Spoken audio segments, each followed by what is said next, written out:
ഇന്ന് രാത്രിയിലെ ദൈവവചന ചിന്തയ്ക്ക് അടിസ്ഥാനമായിട്ട് ഒന്ന് രണ്ട് തിരുവെഴുത്തുകൾ വേഗത്തിൽ വായിച്ച് സഹായിക്കണം ചുമതലപ്പെട്ടവരെ. യെഹെസ്കേൽ പ്രവചനം 10-ാം അധ്യായത്തിൻ്റെ 4, 10-ന്റെ 18, 19, 11-ന്റെ 23 വേഗത്തിൽ ക്രമത്താലെ വായിച്ച് സഹായിച്ചാൽ ഇന്ന് വളരെ സ്പീഡിലായിരിക്കും ശുശ്രൂഷിക്കുന്നത്. എന്നാൽ യഹോവയുടെ മഹത്വം കെരൂബിന്മേൽ നിന്ന് പൊങ്ങി ആലയത്തിൻ്റെ ഉമ്മറപ്പടിക്ക് മീതെ നിന്നു. ആലയം മേഘം കൊണ്ട് നിറഞ്ഞിരുന്നു. പ്രാകാരവും യഹോവയുടെ മഹത്വത്തിൻ്റെ ശോഭ കൊണ്ട് നിറഞ്ഞിരുന്നു. ഇനി അതിൻ്റെ 18, 19. പിന്നെ യഹോവയുടെ മഹത്വം ആലയത്തിൻ്റെ ഉമ്മരപ്പടി വിട്ട് പുറപ്പെട്ട് കെരൂബുകൾ മീതെ വന്നു നിന്നു. അപ്പോൾ കെരൂബുകൾ ചിറകു വിടർത്തി ഞാൻ കാണുക ഭൂമിയിൽ നിന്ന് മേലോട്ട് പൊങ്ങി. അവ പൊങ്ങിയപ്പോൾ ചക്രങ്ങളും ചേരത്തന്നെ ഉണ്ടായിരുന്നു.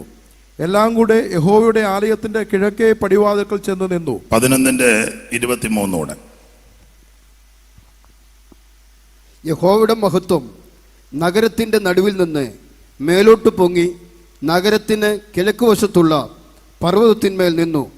എന്നാൽ ആത്മാവിനെ എടുത്ത് മതി. നമ്മുടെ കരവും ശബ്ദവും ഉയർത്തി ദൈവത്തെ മഹത്വപ്പെടുത്താം. ഹല്ലേലൂയ. അനുഗ്രഹപ്രദമായ നല്ല രാത്രിക്കായിട്ട് സ്തോത്രം. സമയത്തെ ഭയപ്പെടുന്നത് കൊണ്ട് കമ്പിവാചകം പോലെ എല്ലാ കാര്യവും പറയുവാൻ ഉദ്ദേശിച്ചതെല്ലാം പറയാൻ ചിലപ്പോൾ ഒത്തെന്ന് വരികയല്ല.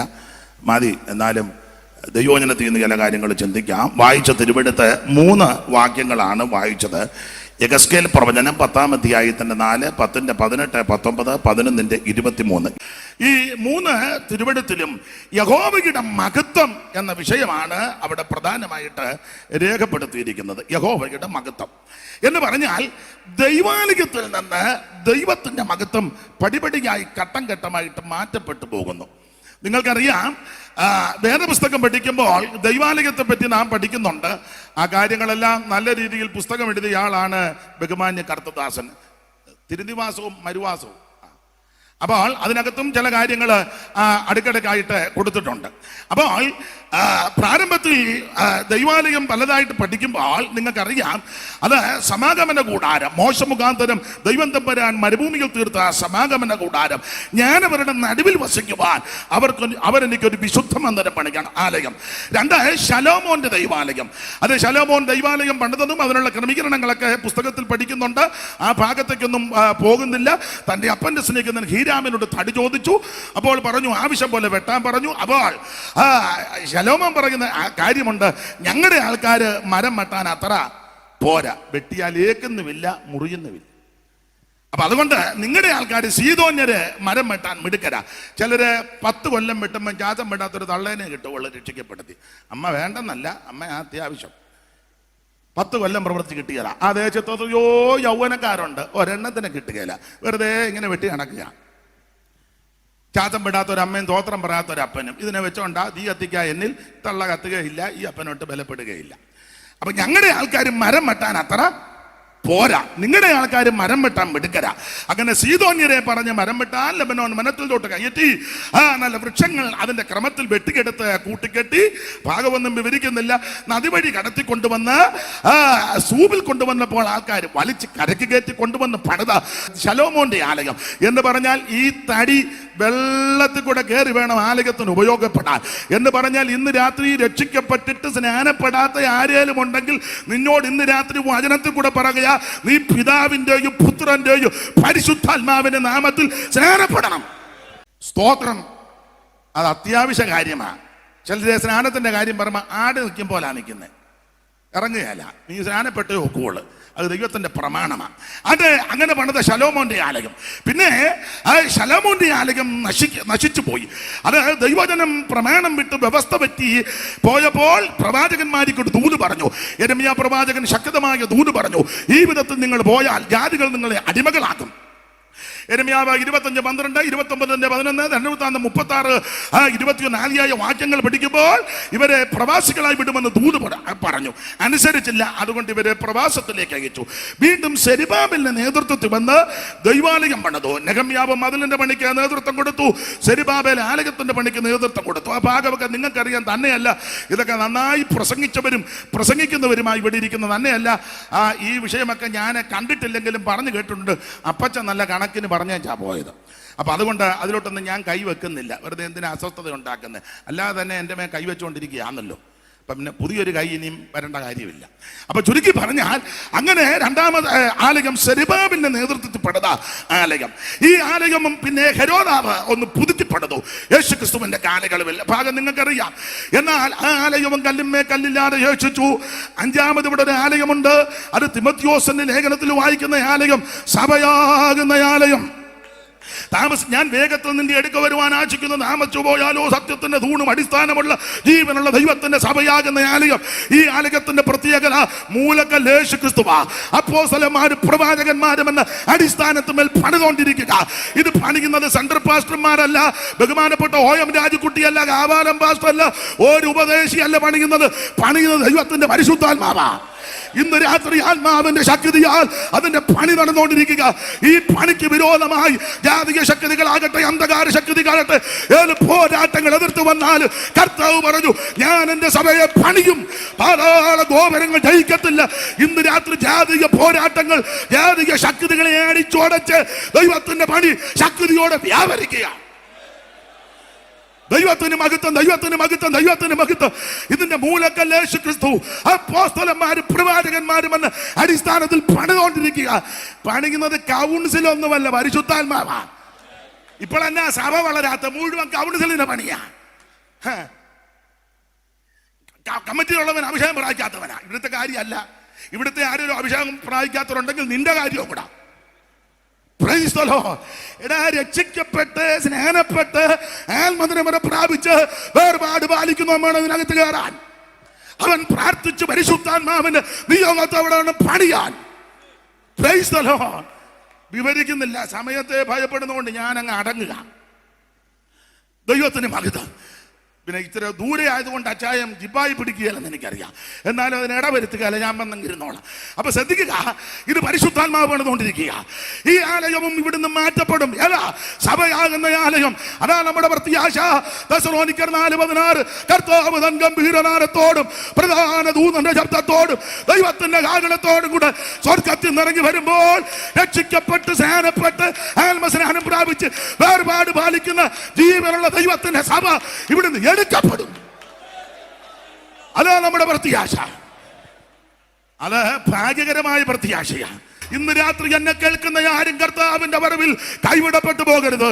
ഇവിടെ സ്ഥാനം കിട്ടിയില്ലെങ്കിലും മാനമില്ലെങ്കിലും പേരും പ്രശസ്തി കട്ടവെട്ടി ഫോട്ടോ ഒന്നും വെച്ചില്ലെങ്കിൽ നീ നിത്യരെ കാണണം. ഒരു കുഞ്ഞുങ്ങൾ കൈവിടപ്പെട്ടു പോകരുത്. സ്റ്റേജിൽ നിൽക്കാൻ ഒത്തില്ലെങ്കിലും ഇപ്പോഴൊക്കെ സ്റ്റേജിൽ കയറുന്നത് കാശ് കൊടുത്താ ചിലർ കയറുന്ന. ഇവിടുത്തെ അല്ലേ ഇത് വേറെ കേസ്. പലയിടത്തും കാശ് കൊടുത്താൽ പ്രസംഗിക്കാൻ സമയം കൊടുക്കും, കാശ് കൊടുത്താൽ എന്നതാ പറയുന്ന പുള്ളിക്ക് പോലും വെളിവില്ല. സ്തോത്രം. കാശ് കൊടുത്താൽ ഓർഡിനേഷൻ കൊടുക്കുമല്ലോ വിമാനത്തിൽ വെച്ച്. എൻ്റെ പുസ്തകക്രമം എന്ന് പറഞ്ഞത് അത് പിന്നെ പറഞ്ഞാൽ മതി, വിശ്വാസി പറഞ്ഞോളും. നീ കാശിഞ്ഞതാ തലേ അവിടെ വെച്ച് പ്ലെയിനെ വെച്ച് കൈ വെച്ചേ അവിടെ വെച്ച് ഓർഡിനേഷൻ കൊടുക്കുക. എന്തുവാന്ന് ഒരു കാര്യം പറയും, ഇത് അഭിഷിക്തന്മാർ ചെയ്യേണ്ട ശുശ്രൂഷകളാണ്. അതിന് അഭിഷേകം വ്യാപരിക്കണം. ദൈവത്തിന്റെ മഹത്വം. അവിടെ ഭാഗമൊന്നും വിസ്തരിക്കുന്നില്ല. 6ാമത്തെ ഒരാലയമുണ്ട്, 7ാമത്തെ ഒരാലയമുണ്ട്. ആമൻ തുടർന്നുള്ള ഭാഗം എടുക്കുന്നില്ല. എന്നാൽ വായിച്ച കുറുവാക്യത്തോട് കൂട് പുലർത്തണം. ഇവിടെ ദൈവാലയത്തിൽ നിന്ന് മഹത്വം പടിപടിയായിട്ട് നഷ്ടപ്പെട്ടു. നമുക്കറിയാം, ശലോമോന്റെ ആലയവും ദൈവാലയവും പഠിക്കുമ്പോൾ ആലയത്തിൽ പലവിധ ഉപകരണങ്ങളുണ്ട്. അതിൽ പ്രധാനപ്പെട്ട ഒരു ഉപകരണമാണ് പെട്ടകം. 2.5 മുഴം നീളം 1.5 മുഴം വീതിക്ക് പെട്ടകം. ഇതിന്റെ മുകളിൽ ഒരു വക്കുണ്ട്. 2.5 മുഴം നീളവും 1.5 മുഴം വീതിക്ക് പെട്ടകം. ഇതിനകത്ത് ഇതിന്റെ മുകളിൽ ഒരു വക്ക്, ഒരു പലക ചാർത്തിയിരിക്കുന്നു. 2 കെറൂബുകൾ മുഖത്തോട് മുഖം ചേർന്ന് ഇങ്ങനെ നിൽക്കുന്നു. അതിന്റെ മുഖം താഴോട്ട് നോക്കി നിൽക്കുന്നു. ആ ഭാഗത്തേക്കൊന്നും പോകുന്നില്ല, വേഗാനിക്കാൻ നിങ്ങൾക്കറിയാം. ഇങ്ങനെയുള്ള പെട്ടകം. പെട്ടകത്തിനകത്ത് 3 കാര്യം. മന്നായിട്ട് വെച്ച പൊൻപാത്രം, അകരോന്റെ തളർത്തുപടി, നിയമത്തിന്റെ കൽപ്പലക. ഇതാണ് ഈ പെട്ടകം. അപ്പോൾ ഈ കെറൂബ് കെറൂബിന്റെ നടുവിലായി ചേർത്ത് കിട്ട പലകയിലാണ് ഷെക്കേന അല്ലെങ്കിൽ യഹോവയുടെ മഹത്വം എന്ന് നിൽക്കേണ്ടത്. എന്നാൽ യെഹെസ്കേൽ കണ്ടത് അവിടെ നിൽക്കേണ്ട മഹത്വം അവിടെ നിന്നില്ല. ഇത് കെറൂബിന്റെ മേളിൽ പോയി നിന്നു. കെറൂബിന്റെ മേളിൽ പോയ മഹത്വം അവിടെ നിന്നില്ല. ഇത് വാതിക്കലോട്ട് പോയി. വാതിക്ക പോയ മഹത്വം അവിടെ നിന്നില്ല. ഇത് ഉമ്മരപ്പടിയുടെ മീതെ പോയി. ഉമ്മരപ്പടിയുടെ മീതെ പോയ മഹത്വം അവിടെ നിന്നില്ല. ഇത് പർവ്വതത്തിന്റെ മുകളിൽ പോയി. താഴോട്ട് പിടിക്കുമ്പോൾ പർവ്വതത്തിന്റെ മുകളിൽ പോയ മഹത്വം അവിടെ നിന്നില്ല. ഇത് വന്നെടുത്തോട്ട് പോയി എന്ന് പറഞ്ഞാൽ ദൈവാലയത്തിൽ നിന്ന് ദൈവത്തിന്റെ മഹത്വം പടിപടിയായിട്ട് നഷ്ടപ്പെട്ടു. ഈ യെഹെസ്കേൽ പ്രവചനത്തിൽ മഹത്വം നഷ്ടപ്പെടാൻ പല കാര്യമുണ്ട്. അതെല്ലാം വിവരിക്കുന്നില്ല. 1 ഡംഭം, 2 ദുശാഠ്യം, 3 കടുത്ത നെറ്റിയും കഠിനഹൃദയവും, 4 മത്സരം, 5 ചുള്ളി കൊണ്ടുവന്ന് മൂക്കത്ത് തൊടിപ്പിക്കുന്നു. അതാ പിന്നീട് കുരിശുബന്ധനമായത്, ശ്ലീബാബന്ധനം. മനുഷ്യപുത്രായി ഇവർ ചെയ്യുന്ന കാര്യം കണ്ടില്ലോ. ഓരോരുത്തരും ചുള്ളി കൊണ്ടുവന്ന് മുത്തിയ ചക്കയായി വന്നിരുന്നത് എല്ലാം രക്ഷിക്കപ്പെട്ടല്ലോ. അത് വലിയ കാര്യം. ഇപ്പോഴും ചിലരെ കാണുമ്പം മുത്തം കൊടുക്കണമെന്ന്. അപ്പൊ എന്തായാലും ഒരു കാര്യം പറയാ, അത് ചുള്ളി കൊണ്ടുവന്ന് മൂക്കത്ത് തുടിക്കുന്നു. 25 പുരുഷന്മാർ മുതുകു തിരിച്ച് കിഴക്കോട്ട് നോക്കി സൂര്യനെ ആരാധിക്കുന്നു. ഇന്ന് രാത്രി ഒരു പണ്ടൊരുത്തം പറഞ്ഞ മുടിയാന്നേരത്ത് മുട്ടിട്ടെന്ന് പറഞ്ഞ പോലെ അതും പോയി. അപ്പൊ ശ്രദ്ധിച്ചേ, ദൈവത്തിന്റെ മഹത്വം ഇതിനകത്ത് വെളിപ്പെടണം. അപ്പോൾ ചുരുക്കി പറഞ്ഞാൽ ഇവര് ഡംഭത്തിന് വേണ്ടി ആഭരണം ഉണ്ടാക്കി. മഹത്വം നഷ്ടപ്പെടാനുള്ള കാര്യം ഡംഭത്തിന് വേണ്ടി ആഭരണം. ഞാൻ 75ാമത്തെ പ്ലാറ്റിനം ജൂബിലി കൺവെൻഷനോട് പറയാം, ആഭരണഭ്രമം പാപമാ. ഇപ്പൊ കുറെ ഊളം പാസ്റ്റർമാർ ഇറങ്ങിയിട്ട് പറഞ്ഞ ആഭരണം എന്ന കുഴപ്പമില്ലെന്ന്. എടാ, ആഭരണം വർജിച്ച് വേർപാട് പാലിച്ച് പ്രമാണമാ പെന്തിക്കോസ്ത്. നിങ്ങൾ ഇഷ്ടമുണ്ടോ സ്തോത്രം പറഞ്ഞാൽ മതി. Praise the Lord. അനേക മഹാനാക്കളും പിതാക്കന്മാരും ആക്ഷേപങ്ങളും നിന്ദകളെ സഹിക്കാൻ ഒരു കാരണം കമ്മലുമാലെ ഊരിയതാണ്. ഇപ്പൊ കാശുണ്ടാക്കാനും മറ്റ് തന്ത്രവും സൂത്രവും ഒക്കെ ഒപ്പിക്കാൻ പറയും. ഇടുന്നതുകൊണ്ട് കുഴപ്പമൊന്നും ഇല്ല. ചോദിച്ചാലും നേരിട്ടോ ആൻസർ എല്ലാം കൂടെ ഉരുണ്ട് കളിക്കുക. ഒരു കാര്യം പറയാ, ആഭരണഭ്രമം അത് പാപം തന്നെ. ദൈവമക്കൾ വേർപാടിന് വേണ്ടി നിൽക്കണം. നിന്നാ നിനക്കും നിന്റെ കുടുംബത്തിനും ഒരു ദോഷവും വരികയല്ല. Praise the Lord. എത്ര മാതാക്കൾ തല്ലുകൊണ്ട് ഊപ്പാട് വന്ന് കമ്മലുമാല ഇടാഞ്ഞിന്. പക്ഷേ ഇടി കൊണ്ടതല്ലാതെ ഇട്ടിട്ടില്ല. ഇടിച്ച് അവറാച്ചൻ ഈ കൃപയിൽ വന്നു. അതാ ഈ മാർഗത്തിന്റെ ശ്രേഷ്ഠത. ആഭരണഭ്രമം പാപമാ, അത് പാപം തന്നെ. ആ ഭാഗത്തേക്ക് ഇപ്പൊ പോകുന്നില്ല. അപ്പൊ ഡംഭത്തിന് വേണ്ടി ആഭരണം, മ്ലേച്ഛതകള്, പ്രമേണം വിട്ടുള്ള യാത്രകൾ, ഇതുകൊണ്ടൊക്കെ യഹോവയുടെ മഹത്വം നഷ്ടപ്പെട്ടു. എന്നാൽ ആ മഹത്വം മടങ്ങി വരുന്ന വിഷയത്തിലേക്ക് പോകുന്നില്ല. ഇതുപോലെ ഇസ്രായേൽ പണ്ട് യഹോവയുടെ മഹത്വം നഷ്ടപ്പെട്ടു. ഈ മഹത്വം നഷ്ടപ്പെട്ടു. പക്ഷേ ആ മഹത്വം നഷ്ടപ്പെട്ട നടുവിലും യെസക്കേലിനോട് ദൈവം ഇടപെട്ടു. നിങ്ങൾക്കറിയാം, വചനം പഠിക്കുന്നവർക്കറിയാം, യെഹെസ്കേൽ ഒരിക്കൽ മൂപ്പന്മാരുടെ മധ്യത്തിലിരിക്കുമ്പോൾ കൈ പോലെ വന്ന് നീണ്ടു വന്ന് യെഹെസ്കേലിന്റെ മുടിക്കുത്തിന് പിടിച്ചു. ആത്മാവ് ഈ മുടിക്കുത്തിന് പിടിച്ച് ആകാശത്തിന് ഭൂമിക്ക് മധ്യ ഉയർത്തി. വായിച്ചാട്ടെ 8-ാം അധ്യായത്തിന്റെ 1 മുതൽ. യെഹെസ്കേൽ 8-ന്റെ 1 മുതൽ എന്ന് വായിച്ചാട്ടെ പെട്ടെന്ന്. അവിടെ യഹോവയായ കർത്താവിന്റെ കൈ എന്റെ മേൽ വന്നു. പിന്നെ അപ്പോൾ ഞാൻ മനുഷ്യ സാദൃശ്യത്തിൽ രൂപം കണ്ടു. അവന്റെ അര മുതല് കീഴോട്ട് തീ പോലെയും, അവന്റെ അര മുതൽ തീ പോലെയും, അവന്റെ അര മുതൽ മേളോട്ട് ശുക്ലശ്രവണത്തിന്റെ പ്രഭ പോലെയുമായിരുന്നു. അവൻ കൈ പോലെ വന്ന് നീട്ടി. പിന്നെ എന്നെ തലമുടിക്ക് പിടിച്ചു. ആത്മാവെന്നെ ആകാശത്തിന്റെ ഭൂമിയുടെ ആകാശത്തിന്റെ മധ്യ ഉയർത്തി. ഇങ്ങോട്ട് നോക്കിയേ, അടുത്ത വാക്ക് ഞാൻ പറയുമ്പോൾ വായിക്കണേ, എന്നെ നോക്കി വെച്ചേ. അപ്പൊ ശ്രദ്ധിക്കുക, ഈ മുടിക്കുത്തിന് പിടിച്ചേച്ച് മേപ്പോട്ട് കൊണ്ടുപോയി. ഈ സാധാരണ മുടിക്കുത്തിന് പിടിച്ച് വലിക്കുമ്പം വേദന ഉണ്ടാകും. മക്കളെക്കാളും കുറച്ചുകൂടെ കരുണയും ആർദ്രതയും സ്നേഹവും കൊച്ചുമക്കളോടാ എന്ന് എനിക്കായിട്ടില്ല, അതുകൊണ്ട് പറയാനൊക്കത്തില്ല. ആയവരൊന്ന് പറഞ്ഞാട്ടെ. എൻ്റെ പാസ്റ്ററായി നാശം പിടിച്ച കിറക്കം കാരണം അങ്ങനൊന്നും അല്ല. കൊച്ചുമക്കളോട് ഇവിടെ യോസേപ്പിന്റെ മടിയിലല്ലയോ യോസേപ്പിന്റെ മകനാകുന്ന മനശയുടെ മകനാകുന്ന മാഗീരിന്റെ മക്കൾ വളർന്നത്. കൊച്ചുമക്കളൊരു അനുഗ്രഹമാണ്. കൊച്ചുമക്കളുള്ളവര് കണ്ടമാനം ദൈവത്തെ സ്തുതിച്ചോണം. മക്കളുള്ളവർ ഇച്ചിരൂടെ കുറച്ച് മതി. കൊച്ചുമക്കളുള്ളവരാ കുറച്ചുകൂടെ. അപ്പൊ ചുരുക്കി പറഞ്ഞാൽ അങ്ങനെയുള്ള കൊച്ചുമക്കള് അപ്പച്ചന്റെ താടിയേല് വീശി കൊണ്ട് താടിയല്ലേ മുടി പിടിച്ച് അമ്മയുടെ മുടിക്ക് വല്യമ്മയുടെ മുടിക്ക് പിടിച്ച് വലിക്കുമ്പോൾ വേദന കൊണ്ട് പൊളഞ്ഞാച്ച് ഇങ്ങനെ, അയ്യോ കൊച്ചായി വിടെ, ഇങ്ങനെ വേദനയാണ്. അപ്പൊ ആത്മാവ് അങ്ങോട്ട് വന്ന് കൈപോലെ വന്ന് നീട്ടി മുടുക്കുത്തിന് പിടിച്ച് മേപ്പോട്ട് കൊണ്ടുപോകുക. അതിവേദനയാൽ പൊളയുകയാ. ഞാനൊരു കാര്യം ദൈവമക്കളോട് പറയാം, നിന്റെ ജീവിതത്തിൽ ചില അതിവേദന വരുന്നത് ദൈവം നിന്നെ മറന്നതല്ല, ദൈവം നിന്നെ ഉപേക്ഷിച്ചതല്ല, ദൈവം നിന്നെ തള്ളിക്കളഞ്ഞതല്ല, ദൈവം നിന്നെ നശിപ്പിക്കുകയല്ല, ശത്രുവിന്റെ കൈ കൊടുക്കാനല്ല. പിന്നെ എന്തിനാണെന്നറിയാം അതിവേദന? ദൈവദാസനെ, അതിവേദന വന്നപ്പോൾ അടുത്ത വാക്യം വായിച്ചാട്ടെ. ആത്മാവെന്നെ ഭൂമിയുടെയും ആകാശത്തിന്റെ മധ്യ ഉയർത്തി ദിവ്യദർശനങ്ങളിൽ യെരൂശലേമിൽ എന്ന് പറഞ്ഞാൽ ചില വേദനകളും ശോധനകളും വരുന്നത് നിന്നെ മുടിച്ചു കളയാനല്ല, നിനക്ക് ദിവ്യദർശനം നൽകാനാ, നിന്നെ ശുശ്രൂഷയിൽ ഒന്നുകൂടെ പുതുക്കി എടുക്കാനാ, നിന്റെ ആത്മിക പ്രവർത്തനങ്ങൾ ഒന്നുകൂടെ ശക്തീകരിക്കാനാ. പിന്നെ ഒരു കാര്യം പറയാം, അതിവേദന വരുമ്പം കേസിനും കോടതിക്കും വഴക്കിനും പുക്കാറിനും പോകരുത്. നീ ചെയ്യേണ്ട കാര്യം ഞാൻ പറയാം, നിങ്ങൾക്കറിയാം, ഈ അനുഭവത്തിൽ നിന്ന് പറയാം. ശോധനകളും നിന്ദകളും പ്രതികൂലങ്ങളും വരുമ്പോൾ നിന്നെ മുടിച്ചു കളയുവാൻ, തകർത്ത് കളയുന്ന ഭൂമിയുടെ മുഖത്ത് നിർത്തത്തില്ല, നശിപ്പിക്കുമെന്ന് ശത്രു നിനക്കെതിരെ തന്ത്രങ്ങൾ മെനയുമ്പോൾ നീ കേസിനും പോകണ്ട, മറുപടി പറയാനും പോകണ്ട, എതിർ പറയാനും പോകണ്ട, കോടതിയെ സമീപിക്കണ്ട, വക്കീലിന്റെ അടുക്കലും പോകണ്ട, കമ്മിറ്റിയും കൂടണ്ട, കവിടത്തിൽ കൊണ്ട നീ മുഴങ്കാലിൽ അങ്ങോട്ട് ഇരിക്കണം. ഇരുന്നങ്ങോട്ട് പ്രാർത്ഥനയിൽ പോരാടണം. നിനക്ക് വേണ്ടി യുദ്ധം ചെയ്യുന്ന ഒരു ദൈവമുണ്ട്, നിനക്ക് വേണ്ടി പ്രവർത്തിക്കുന്ന ഒരു ദൈവമുണ്ട്. പ്രാർത്ഥിക്കുന്ന നിനക്ക് വേണ്ടി ദൈവം അത്ഭുതം ചെയ്യും. എന്നെ കേൾക്കുന്ന ദൈവദാസന്മാരെ, അഭിഷിക്തന്മാരെ, ദൈവമക്കള്, അവൻ ശക്തമായ പോരാട്ടം വരുമ്പോൾ നീ പ്രാർത്ഥനയിൽ പോരാടണം, മുഴങ്കാലുമേലിരിക്കണം. ഞാൻ അനുഭവത്തിൽ നിന്നാണ് ഇത് പറയുന്നത്. ഞാൻ പറയുന്നത് അതിര് വിട്ടെന്ന് ചിന്തിക്കരുത്. ഇങ്ങനെ ഈ സ്റ്റേജിൽ നിൽക്കുമെന്ന് പലരും ചിന്തിച്ചതല്ല. സ്തോത്രം.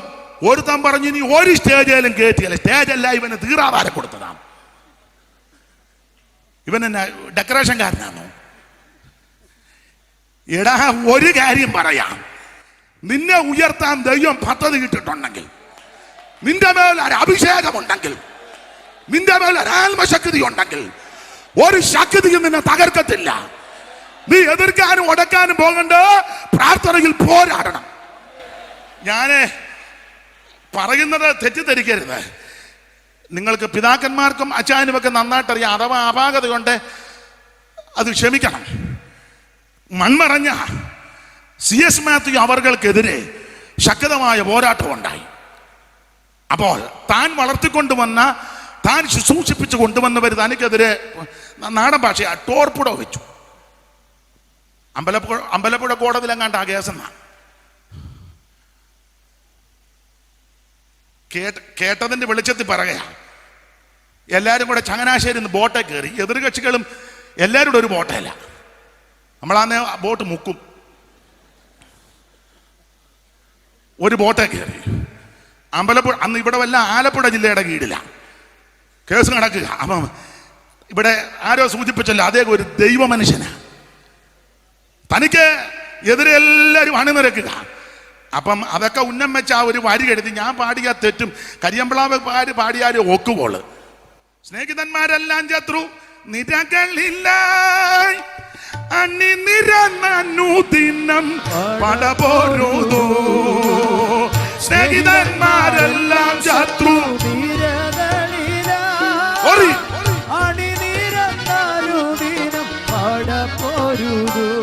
മതി. അങ്ങനെ ഇന്നേ അങ്ങനെ പാടാൻ ഒക്കുള്ളൂ.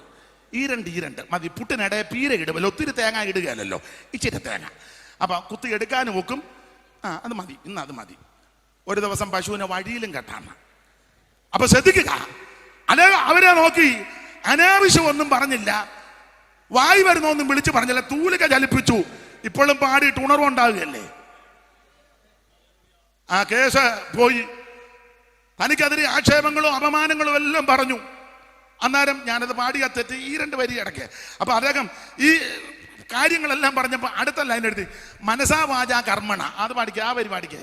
മനസാ വാച കർമ്മണ അറിയാതുള്ള ദൂഷണങ്ങളവധിയായി പരത്തുകിലും.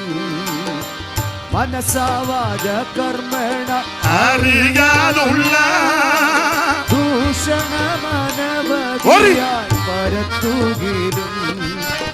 അന്നമില്ല എനിക്കെന്റെ ജീവിതയാത്രയ്ക്കൊന്നും, അന്നമില്ല എനിക്ക് വിറയ്ക്കുന്നു ഭാവിയെ നോക്കി കണ്ട് പുഞ്ചിരി തൂകും. ഓ ഭാവിയെ നോക്കി കണ്ടു പുഞ്ചിരി തൂകും. അപ്പൊ ശ്രദ്ധിക്കുക, തനിക്കെതിരെ ഇങ്ങനെ ആക്ഷേപങ്ങളും അപമാനങ്ങളും എല്ലാം പറഞ്ഞ് തന്നെക്കെതിരെ തന്ത്രങ്ങൾ പറഞ്ഞു. പക്ഷേ ആ കേസിൽ ദൈവം അദ്ദേഹത്തിന് അനുകൂലമായി കേസ് അനുകൂലമായിട്ട് വിധിച്ചെന്നാണ്. തിരിച്ച ഇബദ്ധങ്ങളെല്ലാം കൂടെ ഒരു ബോട്ടല്ല തിരിച്ചു പോകുന്നത്. സ്തോത്രം. അന്നേരം ആക്ഷേപിച്ചുമില്ല, പരിഹസിച്ചുമില്ല, എതിരൊന്നും പറഞ്ഞില്ല.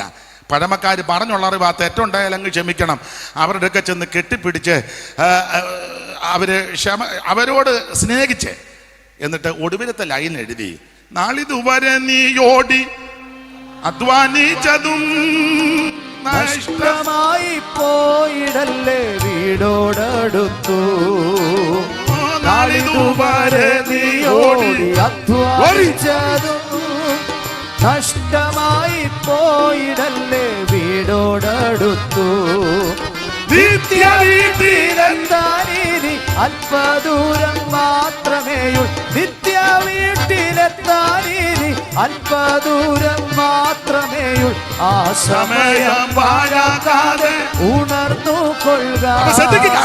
അനുഭവത്തിന്റെ വെളിച്ചത്തിൽ മൺമറഞ്ഞ CS മാത്യു അവர்களോട് ചേർന്ന് പറയാ, നിനക്കെതിരെ തന്ത്രങ്ങളും പ്രശ്നങ്ങളും വരുമ്പോൾ എതിർക്കരുത്, മറുപടി പറയണ്ട, അവൻ കേസ് കൊടുക്കാൻ പോകണ്ട, അവൻ പാര വെക്കാൻ പോകണ്ട. ഫേസ്ബുക്കിനകത്ത് എഴുതണ്ട, ഒരു കുന്തത്തിനകത്ത് എഴുതണ്ട. നീ ചെയ്യേണ്ടത് മുഴങ്കാലിരിക്കണം. ഉന്നതന് മീതെ ഉന്നതനുണ്ട്, അവന് മീതെ അത്യുന്നതനുണ്ട്. പറഞ്ഞു, ഇപ്പോഴോ എന്റെ സാക്ഷി സ്വർഗത്തിലും എന്റെ ജാമ്യക്കാർ ഉയരത്തിൽ നിനക്ക് വേണ്ടി യുദ്ധം ചെയ്യുന്ന ഒരു ദൈവമുണ്ട്. എടാ സീസര 900 ഇരുമ്പരഥങ്ങളുമായിട്ട് വന്ന് ഇവൻ പേടിപ്പിച്ചു. നിങ്ങൾക്കറിയാം, ഇവൻ പേടിപ്പിച്ച് ഇവനെ പറ്റി പറയുന്നിടത്തെല്ലാം 900 ഇരുമ്പരഥം. പക്ഷേ ആ യുദ്ധത്തിന്റെ ഒരു പ്രത്യേകത, താബോർ മലയുടെ മുകളിൽ നഫ്താലിയുടെ ശബുലൂന്റെ 10,000 പേരും ദെബോരയും ബാരാക്കും കൂടെ ചേർന്ന് ദൈവത്തെ മഹത്വപ്പെടുത്തിയപ്പോൾ താഴ്വരയിൽ ദൈവം ഇറങ്ങി യുദ്ധം ചെയ്തു. അവിടെ ഒരു വാക്യമുണ്ട്, വീരന്മാരുടെ മധ്യേ യഹോവയും എനിക്കായിട്ട് ഇറങ്ങി വന്നു. നിനക്ക് വേണ്ടി ഇറങ്ങി വന്ന് യുദ്ധം ചെയ്യുന്ന ദൈവമുണ്ട്, നിനക്ക് വേണ്ടി പ്രവർത്തിക്കുന്ന ഒരു ദൈവമുണ്ട്, നിന്നെ രക്ഷിക്കുന്ന ഒരു ദൈവമുണ്ട്. ഹല്ലേലൂയ. അതുകൊണ്ട് പ്രശ്നങ്ങൾ വരുമ്പോൾ തളർന്നു പോകരുത്. സ്തോത്രം. നീ മുഴങ്കാലിലിരിക്കണം. നിനക്ക് വേണ്ടി യുദ്ധം ചെയ്യുന്ന ഒരു ദൈവമുണ്ട്, നിനക്ക് വേണ്ടി പ്രവർത്തിക്കുന്ന ഒരു ദൈവമുണ്ട്. നീ മിണ്ടാതിരുന്നാ മതി, നിനക്ക് വേണ്ടി ദൈവം മിണ്ടും. നീ ഒന്നും പ്രവർത്തിക്കേണ്ട, നിനക്ക് വേണ്ടി പ്രവർത്തിക്കുന്ന ഒരു ദൈവമുണ്ട്. അപ്പോൾ ഇത് മഹത്വം നഷ്ടപ്പെടാൻ ഇതൊക്കെയാ കാരണം. ഇതുപോലെ ഇസ്രായേലിൽ പണ്ട് യഹോവയുടെ മഹത്വം നഷ്ടപ്പെട്ടു. ഏലിയുടെ കാലത്ത്, ഒന്ന് വായിച്ചോ മോനെ, ഏലിയുടെ പിള്ളേർ അത്ര നല്ലതല്ലായിരുന്നു. ഏലിയുടെ കാലത്ത് യഹോവയുടെ മഹത്വം നഷ്ടപ്പെട്ടു. ഏലിയുടെ പിള്ളേർ അത്ര പരിവക്കേട് നല്ലതല്ല. വായിച്ച 2:12, 2:13, 2:17, 2:22, 3:1. പെട്ടെന്ന് വായിച്ചോ, പെട്ടെന്ന് വായിച്ചോ. 2:12. പണ്ടൊരു അമ്മ ചോദിച്ചു, ഏലിയുടെ പുസ്തകമാണോ എന്ന്. അല്ലേ, ശമൂവേലിന്റെ 1-ാം പുസ്തകം 2:12. ഏലിയുടെ പുത്രന്മാർ നീചന്മാരും, എന്നാൽ ഏലിയുടെ പുത്രന്മാർ നീചന്മാരും യഹോവയെ ഓർക്കാത്തവരുമായിരുന്നു. ദൈവത്തെ ഓർക്കാത്ത 2 എണ്ണം. ഒരു കാര്യം ഓർക്കാം, ദൈവത്തെ ഓർക്കാത്ത ആരാ? കള്ളനാന്ന് മോട്ടിക്കാൻ ചെല്ലുമ്പോൾ എന്റെ ദൈവമെന്ന് പറഞ്ഞാ മോട്ടിക്കുന്നത്. ഈ പിള്ളേർ അങ്ങനെ പോലും ദൈവത്തെ ഓർക്കത്തില്ല. ദൈവത്തെ ഓർക്കാത്ത 2 എണ്ണം. നീ ദൈവത്തെ ഓർക്കണം, ദൈവത്തെ വിളിക്കണം, ദൈവത്തെ ഭജിക്കണം, ദൈവത്തെ സ്തുതിക്കണം. അങ്ങനെ ആ വാക്യം, യഹോവയെ ദൈവത്തെ മറക്കുന്നവരെ ഓർത്തുകൊള്ളുവീ, ഞാൻ നിങ്ങളെ കീറിക്കളയും, വിടിവിപ്പാൻ ആരും ഉണ്ടാകത്തില്ല. നീ ദൈവത്തെ ഓർക്കണം. വേറൊരു വാക്യമുണ്ട്, നിന്റെ എല്ലാ വഴികളിലും യഹോവയെ നനച്ചുകൊള്ളുക, അവൻ നിന്റെ പാറകളെ നേരെയാക്കുക. ഒരു അനർത്ഥവും നിനക്ക് ഭവിക്കത്തില്ല, ഒരു ഭാരകം നിന്റെ കൂടാരത്തിൽ അടുക്കത്തില്ല. പകൽ സൂര്യനെങ്കിലും രാത്രി ചന്ദ്രനെങ്കിലും നിന്നെ ബാധിക്കത്തില്ല. രാത്രിയിലെ പകത്തോയും പകൽ പരക്കുന്ന അസ്ത്രത്തോയും ഇരുട്ടിൽ സഞ്ചരിക്കുന്ന മഹാമാരി ഉച്ചയ്ക്ക് നശിപ്പിക്കുന്ന സംഹാരത്തെ നിനക്ക് പേടിപ്പാനില്ല. നീ ദൈവത്തെ വിളിക്കണം. ഏലിയുടെ പിള്ളേർ അങ്ങനെ പോലും ദൈവത്തെ വിളിക്കാത്ത 2 എണ്ണം. ഇനി ഇവരുടെ വിധങ്ങൾ 2:17 വായിച്ച ദൈവദാസനെ. ഇങ്ങനെ ആ യൗവനക്കാർ യഹോവയുടെ വഴിപാട് നിന്ദിച്ചതുകൊണ്ട് ഇവന്മാര് ദൈവത്തിന്റെ വഴിപാട് അങ്ങ് നിന്ദിക്കുക. ഇവർക്ക് ഇതൊന്നും വലിയ വിഷയമല്ല. കൺവെൻഷനോ കാത്തിരിപ്പോ ഉപവാസ പ്രാർത്ഥന ഒന്നും ഇവർക്ക് വിഷയമല്ലെന്ന് നിന്ദിക്കുക. എല്ലാം ഞാൻ വിവരിക്കുന്നില്ല. നിന്ദിച്ച വിധം അങ്ങനെ ആ ദൈവദാസനെ 13 മുതൽ വായിച്ചേ. 13 മുതൽ ആ വിധം. ഈ പുരോഹിതന്മാർ ജനത്തോട് ആചരിച്ച വിധം ഇവന്മാരുടെ നടപടിക്രമങ്ങളാ. ഈ പുരോഹിതന്മാർ ജനത്തോട് ആചരിച്ച വിധം എങ്ങനെയെന്നാൽ, വല്ലവരും ഒരു യാഗം കഴിക്കുമ്പോൾ കഴിക്കുക എന്ന് പറഞ്ഞാൽ ഇവര് കഴിക്കൽ, ഇവര് കഴിപ്പിക്കും. ചില കണ്ടിട്ടില്ല, സ്തുതിച്ചാട്ടെ. പുള്ളിക്കാനൊക്കെ ഒന്നുമില്ല. ഒരിക്കൽ കൂടി സ്തുതിക്കുന്നത് ചൈമേനിയെന്നോ തിരുമേനിയെന്നോ ഓവർസിയറെന്നോ സൂപ്രണ്ടെന്നോ പ്രസിഡന്റെന്നോ ഖജാൻജിയെന്നോ കാവാലമെന്നോ ഓയം രാജുക്കുട്ടി അവർകളെന്നോ അങ്ങനൊന്നുമില്ല. ദൈവത്തെ സ്തുതിക്കുന്ന സകലരും ദൈവത്തെ സ്തുതിക്കണം. അവിടുന്ന് ആരാധനയ്ക്ക് യോഗ്യനാ. അവിടുന്ന് മാത്രമാണ് സ്തുതികൾക്ക് യോഗ്യൻ. തന്റെ മഹത്വം ദൈവമാർക്കും വിട്ടുകൊടുക്കത്തില്ല. ഇന്ന് രാത്രി അവിടുത്തെ മഹത്വം നമ്മുടെ മേൽ ഇറങ്ങട്ടെ. എനിക്ക് ഇവിടുത്തെ കൺവെൻഷന്റെ ഒരു സന്തോഷം, യോഗ്യമായ വസ്ത്രം ധരിച്ച പാട്ടുകാർ നിൽക്കുന്നത് അഭിനന്ദിക്കുന്നു. ചിലയിടത്ത് എന്നാൽ ഇവൻ ഗുണ്ടയാണോ മുച്ചീട്ട് കളിക്കാരനാണോ, ശുശ്രൂഷയ്ക്ക് നിൽക്കുമ്പോൾ അതിന്റെ യോഗ്യതയുണ്ട്. ഉപദേശിമാരെ കണ്ടാൽ ഇപ്പൊ അറിയത്തില്ലല്ലോ, കാട്ടാ കുസ്തിക്കാരൻ നിൽക്കുമ്പോൾ കരിയമ്പ്ലാവി നിൽക്കുന്നേ. നീ ഒരു ദൈവദാസനാ. സ്തോത്രം. അതിന്റെ യോഗ്യത കൊണ്ട് നിൽക്കണം. നിങ്ങളെ അഭിനന്ദിക്കുന്നു. അപ്പോൾ ചുരുക്കി പറഞ്ഞാൽ ഇവന്മാരാണ് നടപടിക്രമം. വല്ലവനും ഒരു യാഗം കഴിക്കുമ്പോൾ വായിച്ചേ, മാംസം വേവിക്കുന്ന സമയത്ത് പുരോഹിതന്റെ ബാല്യക്കാർ കയ്യിൽ മുപ്പല്ലിയുമായി വന്ന്, കയ്യിൽ മുപ്പല്ലിയായിട്ട്. എങ്ങനെയുണ്ട്? ബൈബിളൊന്നും ഇപ്പൊ കയ്യിലില്ല, മുഴുവൻ മുപ്പല്ലിയാ. പണ്ടൊക്കെ പ്രാർത്ഥനയ്ക്കും ബൈബിളും പാട്ട് പുസ്തകമാണ്. ഇപ്പം വേറെ ഇടിപിടിയായിട്ടായി വരുന്നത്. പിന്നെ അങ്ങ് തോണ്ട് മാന്തു എന്തെല്ലാം വിനകൃതിയ. ഒരു ശുശ്രൂഷയ്ക്ക് നിൽക്കുമ്പോൾ വേദപുസ്തകമായിട്ട് നിൽക്കണം. നിങ്ങൾ സ്വോത്രം പറഞ്ഞാലും ഇല്ലേലും എനിക്കിതൊന്നും വിഷയമല്ല. ഇനി പണ്ടൊരുത്തൻ തെങ്ങേന്ന് വീണ് തല അപ്പുറത്തെ പറമ്പിൽ പോയപ്പം പെമ്പള ഓടി വന്നപ്പോൾ, എൻ്റെ ദൈവമേ ഇതിലേത് വലുതോ വരാനായിരുന്നത്, ഇത് വലുത് എന്നാ വരാനാ, എനിക്കിനി എന്നാ വരാനാ വലുത്, പോടാ നിന്റെ പാട്ടിനെ, ഇനി എന്നാ വരാൻ. അതുകൊണ്ട് ഞാൻ ഈ ദിവസങ്ങളിൽ ഒരു തീരുമാനമെടുത്തത്, എനിക്ക് അവസരം കിട്ടുന്നിടത്തെല്ലാം തീർത്ത് പറയും. നീ ഇഷ്ടപ്പെട്ടാലും കൊള്ളാം, ഇഷ്ടപ്പെട്ടില്ലേലും കൊള്ളാം, നീ കൈ തന്നാലും കൊള്ളാം, കാല് തന്നാലും കൊള്ളാം, ഇത് കാര്യങ്ങൾ തീർത്ത് പറഞ്ഞു വെച്ച് വീട്ടിൽ ചെല്ലണം. Praise the Lord. വല്ലവനും ഒരു ദൈവത്തെ ആരാധിക്കുന്ന എല്ലാവരും ആരാധിക്കണം. ഇത് വല്ലൊരു യാഗം കഴിക്കുക. വല്ലവനും ഒരു യാഗം കഴിക്കുമ്പോൾ മാംസം വേവിക്കുന്ന സമയത്ത് പുരോഹിതന്റെ ബാല്യക്കാർ കയ്യിലൊരു മുപ്പല്ലി വന്ന് കലത്തിലോ ഉരുളിയിലോ കുട്ടകത്തിലോ ചട്ടുകിലോ കുത്തും. മുപ്പല്ലി പിടിച്ചതൊക്കെ എടുത്തുകൊള്ളും. ശീലോവിൽ വരുന്ന എല്ലാ ഇസ്തിയോടും അവരങ്ങനെ തന്നെ ചെയ്യും. മേരസ് ദഹിപ്പിക്കുന്നതിന് മുമ്പ് പുരോഹിതന്റെ ബാല്യക്കാരൻ വന്ന് യാഗം കഴിക്കുന്നവനോട് പുരോഹിതന് ഒരു പച്ചമാംസം തരിക, വേവിച്ചതിന് വാങ്ങുകയില്ല. ഉടനെ പറയും, മാംസം ദഹിച്ച് തീരട്ടെ, എന്നിട്ട് നീ ആഗ്രഹിക്കുന്നിടത്തോളം എടുത്തുകൊള്ളുക എന്ന് പറയുമ്പോൾ അവനവനോട്, അല്ല ഇപ്പൊ തന്നെ തരണം, തന്നില്ലെങ്കിൽ ഞാൻ ബലാത്കാരേണ എടുക്കുമെന്ന്. ഒരു കാര്യം പറയാം, ഇവരുടെ നടപടിക്രമം ഒന്ന്, ഇവര് ദൈവത്തെ വിളിക്കുകയല്ല. സന്ധിയാകുമ്പോൾ നിന്റെ കുടുംബത്തിൽ കുടുംബാരാധന ഉണ്ടായിരിക്കണം. പെമ്പളെ അപ്പുറത്തെ റൂമിനകത്ത് മൊബൈലിൽ തോണ്ടേ, മാപ്പിള റോഡിൽ കൂടെ നടന്നാ തോണ്ടുന്നത്. കാരണം പെരിക്കാത്ത നാം വേറെ കേസാ. അവ റോഡിൽ കൂടെ നിന്നെ പാമ്പ് കടിക്കും. നീ ഈ സന്ധ്യ വൈകിയ നേരത്തെ റോഡിൽ കൂടെ പമ്മി നീ പോയാ നിന്നെ സന്ധ്യയാകുമ്പോൾ പകല് മുഴുവനും നിന്നെ നടത്തിയ ദൈവത്തിന് മഹത്വം കൊടുക്ക. പകല് മുഴുവൻ നിന്നെ സൂക്ഷിച്ച ദൈവത്തിന് ആ കുഞ്ഞുങ്ങളെ കൂടെ വിളിച്ചിരുത്തി വട്ടമിട്ട് പാട്ടുപാടി ആത്മാവിൽ അങ്ങോട്ട് ബലപ്പെട്. നിന്റെ കുടുംബത്തിന്റെ സ്ഥിതിക്ക് ദൈവം മാറ്റം വരുത്തും. ദൈവം നിന്നെ ഉയർത്തും. ഇവരുടെ നടപടിക്രമം ദൈവത്തെ ഒന്നും വിളിക്കുകയല്ല. രണ്ട്, കയ്യിൽ എപ്പോഴും മുപ്പല്ലി എന്നുള്ളത് 3 എതളോട് കൂടിയ നീണ്ട കമ്പിയാ. ഇതിന് ലേവ്യ പുസ്തകത്തിൽ മുൾക്കൊളത്തെന്നും പറയും. ഇതെന്തിനാന്ന് ചോദിച്ചാൽ കമ്മറ്റ് കൂടുമ്പോ കറിയാടെ പള്ളക്ക് കയറ്റാനല്ല. നമ്മുടെ ഈ മുപ്പല്ലി അതിനായിരിക്കുന്നത്. ഇന്ന് ഞാൻ അവനെ കുത്തും. ഇന്ന് അവനെ ഞാൻ കുത്തി മലത്തും. എങ്ങനെ? ഒന്നാ ഞാൻ എഴുതി മലത്തും, ഇല്ല ഞാൻ എന്തുവാ പേരും കിട്ടുന്നില്ല. ഉണ്ടല്ലോ ഫേസ്ബുക്ക്, പിന്നെ വേറെ ഉണ്ടല്ലോ യൂട്യൂബ്, പിന്നെ വാട്സപ്പ്. നിന്റെ കുന്തം അടിച്ച് നിന്റെ പരിപ്പ് ദൈവം അളക്കും. നീ അഭിഷക്തന്മാർക്കെതിരെ, ദൈവമക്കൾക്കെതിരെ നീ കളിച്ചാൽ നിന്റെ സന്തതിക്ക് ഗുണം വരികയല്ല.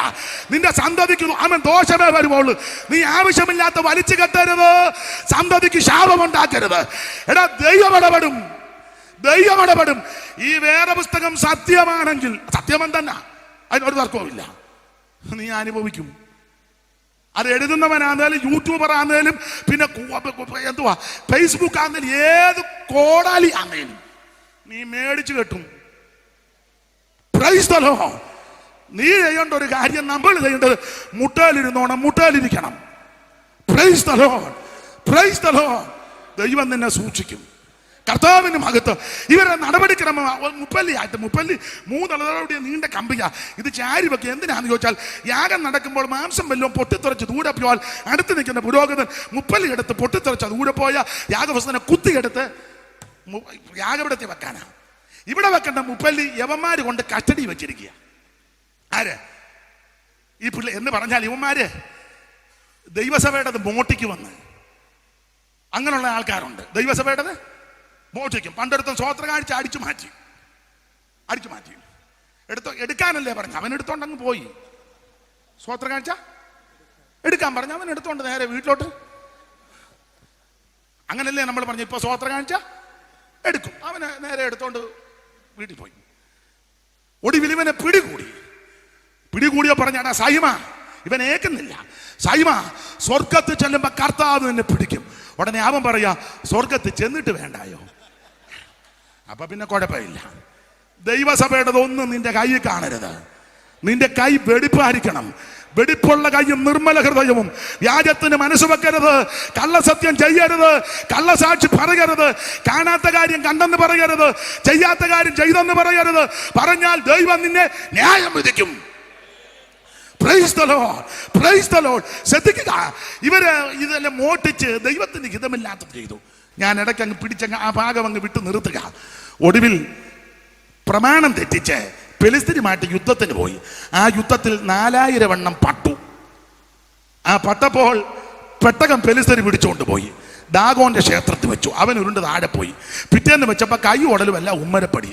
ദൈവത്തിന് ഇപ്പം നേരെ ഇരിക്കാൻ മേല. അങ്ങനെയുള്ള ദൈവമാണ്, നേരെ ഇരിക്കാൻ ഇല്ല. ചുരുക്കി പറഞ്ഞാൽ ഒടുവിൽ ഇത് ബാലയഹൂദൽ കുന്നുമേൽ അബീനാദാവിന്റെ വീട്ടിൽ കൊണ്ട് കെട്ടി. പശുക്കളെ കെട്ടിയ ചരിത്രം ഞാനിപ്പോൾ പറയുന്നില്ല. സ്തോത്രം. പശുക്കൾ വണ്ടി വലിച്ചെന്ന ചില സ്ഥലത്തൊക്കെ പെണ്ണുങ്ങളല്ലയോ ഇത് നിയന്ത്രിക്കുന്നത്.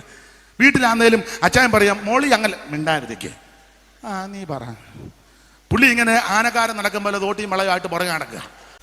ആന നിൽക്കുമ്പോൾ അതങ്ങോട്ട് ചാരി വെച്ചേക്കും. 2 പശുക്കൾ. അതൊന്നും ഞാൻ വിവരിക്കുന്നില്ല, ഞാൻ അങ്ങ് അടങ്ങുക. ഇന്ന് ചുരുക്കി പറഞ്ഞാൽ ഈ പെട്ടക ഒടുവിൽ ബാലേഗത്തിൽ കുന്നുമേൽ അബീനാദാന്റെ വീട്ടിൽ കൊണ്ട് കയറ്റി. ഏതാണ്ട് 70 കൊല്ലത്തോളം ഇരുന്നെന്ന. ചുരുക്കി പറഞ്ഞാൽ ഈ അങ്ങനെ മകത്വം നഷ്ടപ്പെട്ടു. ഏലിയുടെ പിള്ളേർ 2 എണ്ണം പട്ടുപോയി. ഫിനെഹാസിന്റെ ഭാര്യ പൂർണ്ണ ഗർഭവതിയാ. ദൈവത്തിന്റെ പെട്ടകം പിടിപെട്ടു പോകുകയും അമ്മാവിയെ പറയും, ഭർത്താവിനെ ഓർത്തിട്ട് പറയുക മകത്വം ഇസ്രായേലിന് പോയി. എന്നാൽ ചുരുക്കി പറയാ ഈ മകത്വം ഒരുവൻ തിരികെ കൊണ്ടുവന്നു. അതാണ് ദാവീദ്. ഇസ്രായേലിന്റെ മധുരഗായകനായ ദാവീദ് മകത്വം തിരികെ കൊണ്ടുവന്ന് വിവരിക്കുന്നില്ല. ദാവീദ് രാജാവായി കഴിഞ്ഞപ്പോൾ, അഭിഷിക്തനായി കഴിഞ്ഞപ്പോൾ പറഞ്ഞു നമുക്ക് യഹോവയുടെ പെട്ടകം കൊണ്ടുവരണം. ആദ്യത്തെ പോക്ക് കുഴഞ്ഞു. കാരണം 30,000 ബിരുദന്മാരാ. ഇപ്പം സഭയ്ക്കകത്ത് വേർപാടും വിശുദ്ധിയും പ്രാപിക്കുന്നവർ ചുരുക്കമാ, എല്ലാം ബിരുദന്മാരാ. അവരാ നിയന്ത്രിക്കുന്നത്.